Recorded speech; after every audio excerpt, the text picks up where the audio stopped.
Shrimad Bhagvatam, first canto, chapter 3. Krishna is the source of all incarnations. Sut said, in the beginning of the creation, the Lord first expanded himself in the universal form of the Purush incarnation and manifested all the ingredients for the material creation. And thus at first there was the creation of the 16 principles of material action. This was for the purpose of creating the material universe. A part of the Purush lies down within the water of the universe. From the navel lake of his body sprouts a lotus stem, and from the lotus flower atop this stem, Brahma, the master of all engineers in the universe, becomes manifest. It is believed that all the universal planetary systems are situated on the extensive body of the Purush, but he has nothing to do with the created material ingredients. His body is eternally in spiritual existence par excellence. The devotees, with their perfect eyes, see the transcendental form of the Purush, who has thousands of legs, thighs, arms, and faces, all extraordinary. In that body there are thousands of heads, ears, eyes, and noses. They are decorated with thousands of helmets and glowing earrings, and are adorned with garlands. This form, the second manifestation of the Purush, is the source and indestructible seed of multifarious incarnations within the universe. From the particles and portions of this form, different living entities like demigods, men, and others are created. First of all, in the beginning of creation, there were the 4 unmarried sons of Brahma, the Kumaras, who, being situated in a vow of celibacy, underwent severe austerities for realization of the absolute truth. The supreme enjoyer of all sacrifices accepted the incarnation of a boar, the second incarnation, and for the welfare of the earth, he lifted the earth from the nether regions of the universe. In the millennium of the rishis, the personality of God accepted the third empowered incarnation in the form of Devarshi Narad, who is a great sage amongst the demigods. He collected expositions of the Vedas which deal with devotional service and which inspire non-fruitive action. In the fourth incarnation, the Lord became Nar and Narayan, the twin sons of the wife of King Dharma. Thus he undertook severe and exemplary penances to control the senses. The fifth incarnation, named Lord Kapil, is foremost among perfected beings. He gave an exposition of the creative elements and metaphysics to Asuri Brahman, for in course of time this knowledge had been lost. The sixth incarnation of the Purush was the son of the sage Atri. He was born from the womb of Anasuya, who prayed for an incarnation. He spoke on the subject of transcendence to Alark, Prahlad, and others like Yadu and Hayas, etc. The seventh incarnation was Yagna, the son of Prajapati Ruchi and his wife Akuti.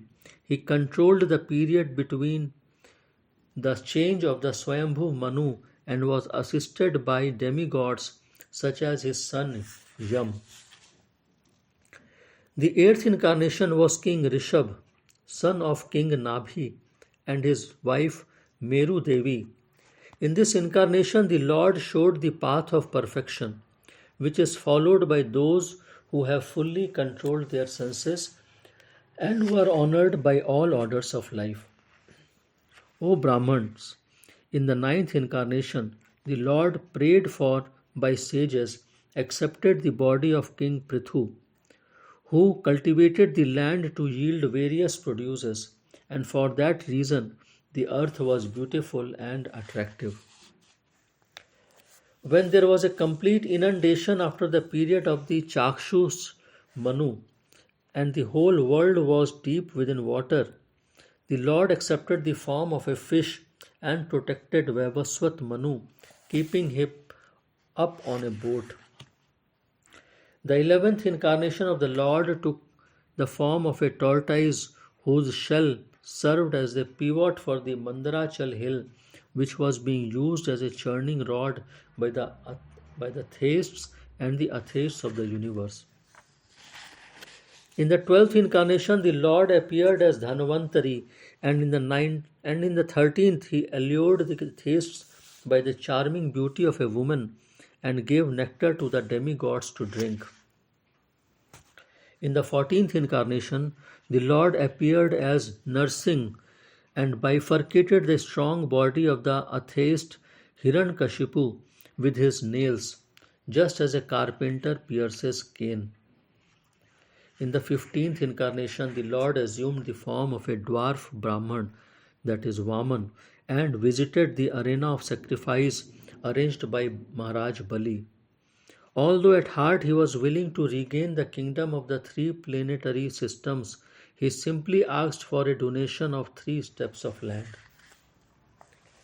In the 16th incarnation of the god, the Lord as Bhrigupati annihilated and the administrative class Kshatriyas 21 times, being angry with them because of their rebellion against the Brahmanas, the intelligent class.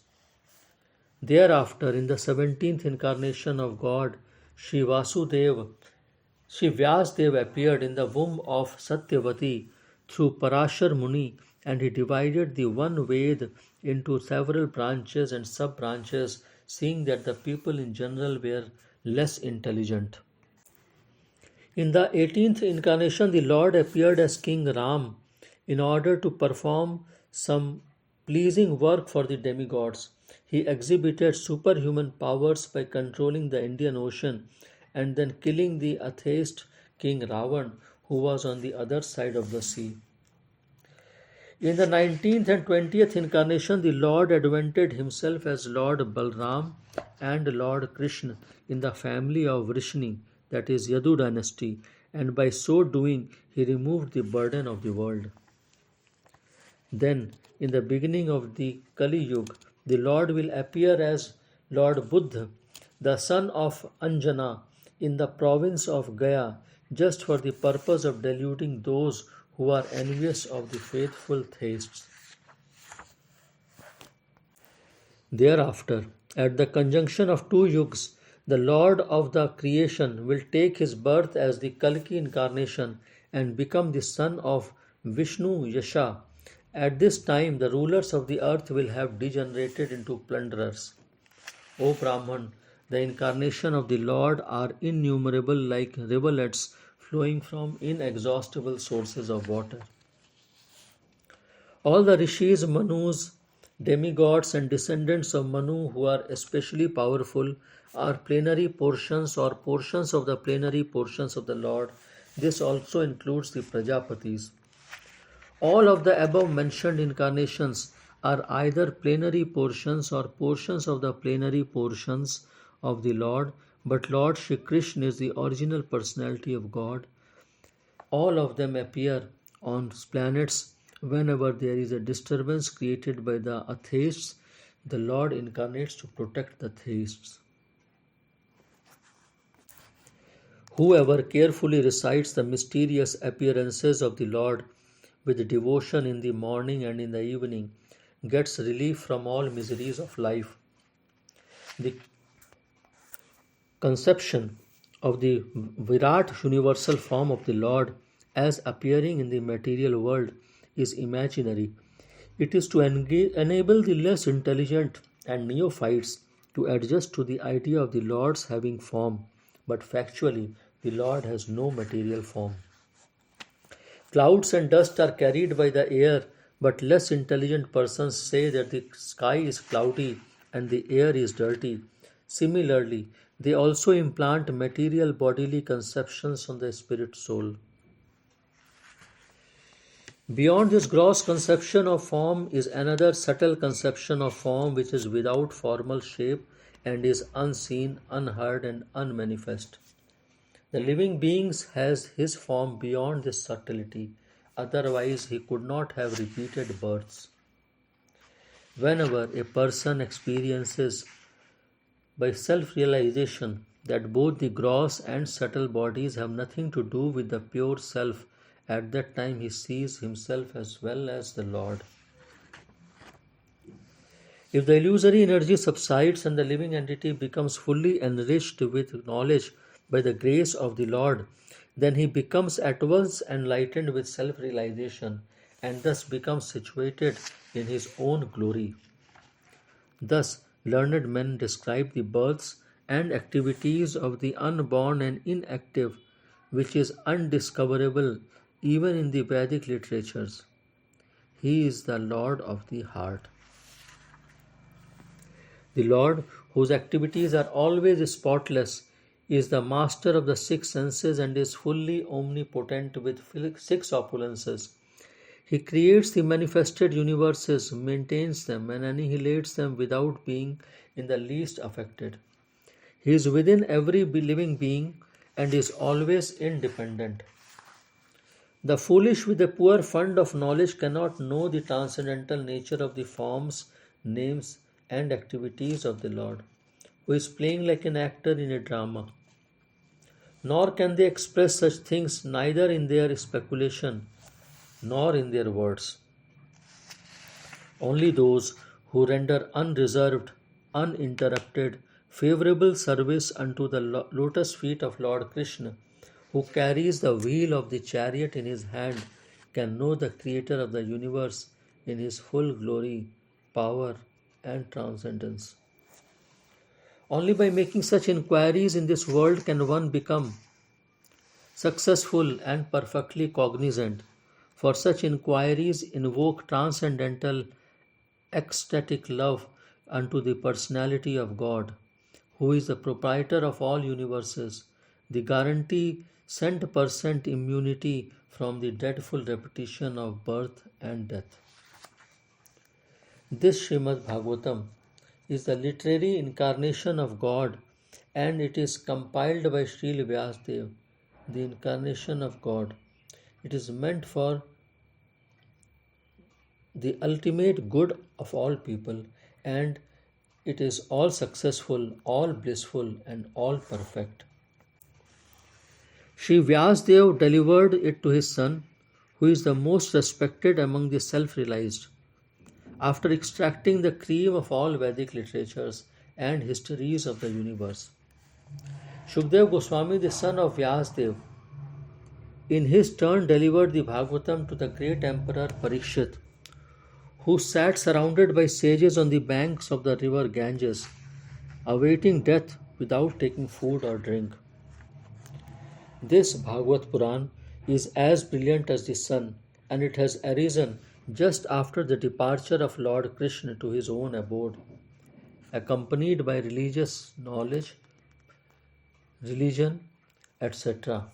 Persons who have lost their vision due to the dense darkness of ignorance in the age of Kali shall get light from this Puran. O learned Brahman, when Shukdev Goswami recited Bhagavatam there in the presence of Emperor Parikshit, I heard him with rapt attention, and thus, by his mercy, I learnt the Bhagavatam from that great and powerful sage. Now I shall try to make you hear the same thing as I learned it from him and as I have realized it. Thus end the Bhakti Vedant purports of the first canto, third chapter of the Shrimad Bhagavatam, entitled Krishna is the source of all incarnations.